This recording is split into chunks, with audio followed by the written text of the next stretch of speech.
महिलांच्या संसदेतील आणि विधानसभेतील 33% आरक्षणासाठी जवळपास 3 दशकं चाललेली चर्चा, झालेला उहापोह आणि संसदेच्या लोकसभा सभागृहामध्ये अचानक बसलेला ब्रेक.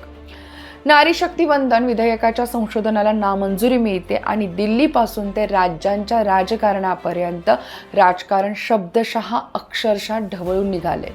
एकीकडे भाजप हे विरोधकांना महिला विरोधी ठरवत जोरदार हल्ला चढवत आहे, तर दुसरीकडे काँग्रेस आणि विरोधी आघाडी हे संविधानाची हत्या झाल्याचा आरोप करत आक्रमक भूमिका घेताना दिसत आहेत. पण या सगळ्या गदारोळात सर्वात मोठा प्रश्न उभा राहतो तो म्हणजे हा खरंच सत्ताधारी भाजपचा पराभव आहे का, की आधीपासूनच आखलेली एक राजकीय स्क्रिप्ट किंवा खेळी. आणि या सगळ्यामध्ये महिलांचं खरं काय, यावरतीच आज आपण सविस्तर चर्चा करणार आहोत. या विषयाचे विविध पैलू जाणून घेणार आहोत. नमस्कार, मी सायली नलवडे कविटकर आणि आपण पाहताय विश्लेषण वाईब. महिला आरक्षणाचा मुद्दा हा केवळ कायद्याचा नाहीये, तर भारताच्या राजकीय प्रवासाचा एक महत्त्वाचा अध्याय आहे. 1996 मध्ये पहिल्यांदाच महिला आरक्षण विधेयक हे संसदेत मांडलं गेलं. त्यावेळी HD देवगौडा यांचं सरकार होतं. त्यानंतर अटल बिहारी वाजपेयींच्या काळातही हा मुद्दा पुढे आला, पण विरोध आणि राजकीय मतभेदांमुळे तो अडकला. 2010 मध्ये मनमोहन सिंग सरकारने राज्यसभेत विधेयक मंजूर करून इतिहास घडवला, पण लोकसभेत ते पारित होऊ शकलं नाही. म्हणजेच काय, तर जवळपास प्रत्येक सरकारने प्रयत्न केला, पण कोणालाच अंतिम यश मिळवता आलं नाही. कारण ही स्पष्ट होतं, 2/3 बहुमत आणि त्यामागचं गुंतागुंतीचं राजकारण. 2023 मध्ये नरेंद्र मोदी सरकारने घटनादुरुस्ती करत नारी शक्ती वंदन अधिनियम पारित केलं. पहिल्यांदाच लोकसभा आणि राज्य विधानसभांमध्ये 33% आरक्षणाची ठोस तरतूद ही करण्यात आली. पण इथेच एक मोठी आट ठेवण्यात आली, ती म्हणजे जनगणना आणि परिसीमन. म्हणजेच मतदारसंघाची पुनर्रचना झाल्याशिवाय आरक्षण लागू होणार नाही. साध्या भाषेत सांगायचं तर कायदा झाला, पण त्याची अंमलबजावणी पुढे ढकलण्यात आली किंवा ढकलली गेली आणि हाच मुद्दा पुढे राजकीय रणांगण बनला. एप्रिल 2026च्या विशेष अधिवेशनामध्ये सरकारने 131वं घटनादुरुस्ती विधेयक आणलं. उद्देश होता नव्या जनगणनेच्या आधारेच 2029च्या निवडणुकीत महिला आरक्षण लागू करणं. वरकरणी हा निर्णय महिलांच्या दृष्टीने क्रांतिकारी वाटत होता, पण राजकारणात टायमिंग आणि इंटेन्शन दोन्ही महत्त्वाचे असतात. कारण या विधेयकासोबतच परिसीमनाचा मुद्दा हा जोडला गेला होता आणि इथेच विरोधकांनी संधी साधली. 3 दिवसांचं विशेष सत्र, वातावरण पूर्णपणे राजकीय तापलेलं. लोकसभेत मतदान होतं आणि सरकारला 2/3 बहुमतांसाठी 327 मतांची गरज असते.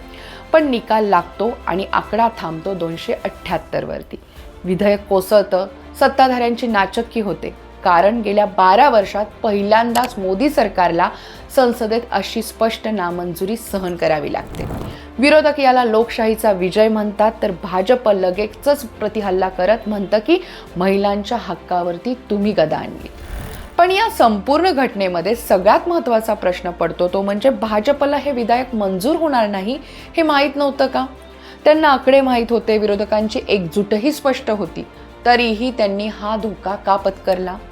कारण हा फक्त विधेयक पास करण्याचा प्रयत्न नव्हता, हा एक मोठा पॉलिटिकल नरेटिव्ह सेट करण्याचा गेम होता.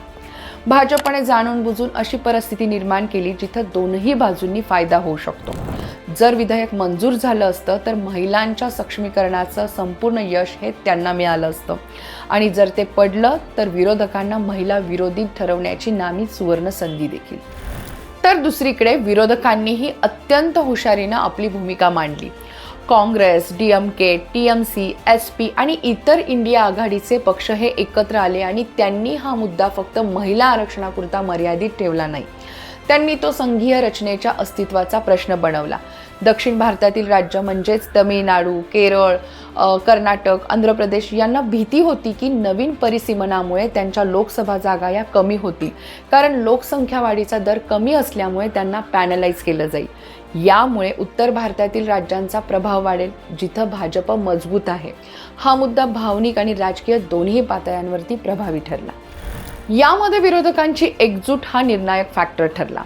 इंडिया आघाडीचे पक्ष एका मुद्द्यावरती एकत्र आले आणि त्यांनी स्पष्ट रणनीती आखली.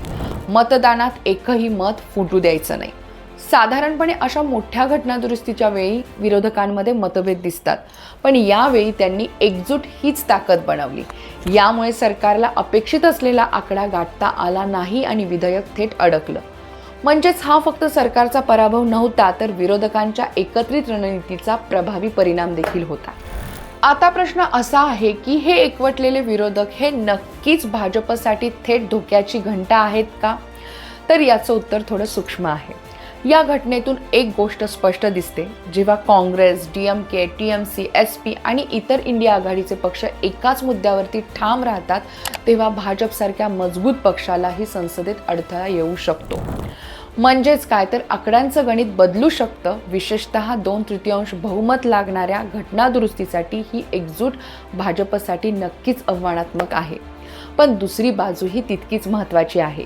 ही एकजूट सतत दिसते का, टिकते का? कारण इतिहास सांगतो, विरोधक हे निवडणुकीपूर्वी एकत्र येतात, पण नेतृत्व, पंतप्रधानपदाचा चेहरा, राज्यनिहाय हितसंबंध यावरून मतभेद हे उफाळतात. त्यामुळे संसदेत दिसलेली ही एकजूट 2029 पर्यंत कायम राहील का, हा मोठा प्रश्न आहे. भाजपच्या दृष्टीने पाहिलं तर हा नक्कीच अलाम आहे. जर विरोधक एकत्र राहिले तर लढाई कठीण होईल, पण त्याच वेळी भाजपची ताकद म्हणजे मजबूत संघटन, स्पष्ट नेतृत्व आणि प्रभावी कम्युनिकेशन. त्यामुळे या एका घटनेवरून धोक्याची घंटा वाजली असं ठामपणे म्हणणं थोडं लवकर होईल. थोडक्यात काय, तर हा ट्रेलर आहे, पूर्ण सिनेमा अजून बाकी आहे. जर विरोधकांची ही एकजूट टिकली तर 2029 मध्ये भाजपसाठी मोठं आव्हान तयार होऊ शकतं. पण जर ती फुटली तर हा क्षण हा फक्त एक राजकीय एपिसोड ठरेल. म्हणजेच थोडक्यात या संपूर्ण खेळात 3 स्तरावरती राजकारण चाललेलं होतं. पहिलं म्हणजे महिला मतदारांचं राजकारण. 2029 पर्यंत महिलांचा मतदानातील सहभाग हा निर्णायक ठरणार आहे. दुसरं म्हणजे उत्तर भारत विरुद्ध दक्षिण भारत हा संघर्ष, जो भविष्यात आणखीन तीव्र होऊ शकतो. आणि तिसरं म्हणजे संविधान विरुद्ध सक्षमीकरण अशी प्रतिमा तयार करण्याचा प्रयत्न. भाजपने महिला सक्षमीकरणाचं कार्ड खेळलं तर विरोधकांनी संविधान आणि फेडरल स्ट्रक्चरचं. त्यामुळे दोन्ही बाजूंना आपल्या भूमिका ठामपणे मांडता आल्या. या सगळ्यामधून एक गोष्ट अगदी स्पष्ट होते, दोन्ही बाजूंनी आपापल्या पद्धतीने विजय मिळवलेला आहे. भाजपने आपला नरेटिव्ह मजबूत केला तर विरोधकांनी एकजूट आणि विचारसरणी दाखवली आहे. पण खरा प्रश्न अजूनही अनुत्तरित आहे, महिलांना आरक्षण कधी मिळणार? या नामंजुरीमुळे महिला आरक्षण आता किमान 2030 ते 31 पर्यंत लांबणीवर गेल्याचं बोललं जाते. म्हणजेच 3 दशकांच्या प्रतीक्षेनंतरही महिलांना अजून वाट ही पाहावीच लागणार आहे. आणि दरम्यान हा मुद्दा 2029च्या निवडणुकीमध्ये एक मोठं राजकीय अस्त्र बनेल. प्रचार सभांपासून ते सोशल मीडियापर्यंत महिला सक्षमीकरण विरुद्ध संविधान रक्षण हा संघर्ष कायम राहणार. शेवटी हा पराभव आहे का विजय? राजकारणाच्या भाषेत सांगायचं तर दोनही पक्ष जिंकले, पण वास्तवात पाहिलं तर हारलं कोण? तर महिला आरक्षण. कारण पुन्हा एकदा हा मुद्दा राजकीय फायद्याच्या गणितातच अडकला. आता तुमचं मत काय? हा भाजपचा पराभव आहे का विरोधकांचा विजय, की फक्त महिलांचा अन्याय? कमेंटमध्ये नक्की सांगा. व्हिडिओ आवडला असेल तर लाईक करा, शेअर करा आणि चॅनलला नक्की सबस्क्राईब करा. पुढच्या व्हिडिओत आणखीन एका मोठ्या राजकीय विषयाचं सखोल विश्लेषण घेऊन भेटूयात. धन्यवाद.